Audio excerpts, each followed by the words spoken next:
Janob Kendi. Ketar chog'im odatda ko'rishguncha deyman. Lekin bu gapning mohiyati yana ko'rishishga umidvorlikni anglatadi. Men bo'lsa, bundan buyon siz bilan ko'rishmaslikka umid qilayotganim uchun, ser, sizga alvido deb qolaman.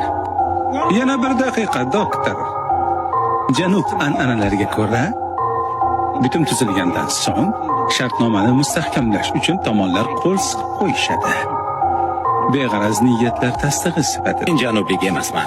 Lekin siz meni uyimdasiz, doktor. Shunday ekan ma'zur tutasiz, lekin qat'iy talab qilaman. Men bo'lsa, buni aksini talab qilishga majburman. Hatto hamma hujjatlarga imzo chekilgan bo'lsa ham, to qo'limni siqib qo'ymaguningizcha buni sariq chaqalik ahamiyati yo'q. Agar qo'lingizni siqmasam, 12 mingdan voz kechasizmi? Ishongim kelmayapti.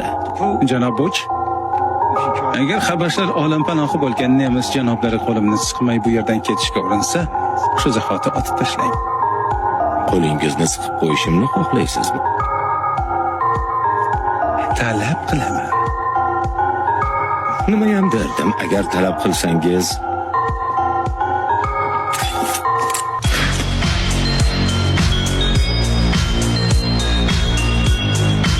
Uzr, bardoshim yetmadi.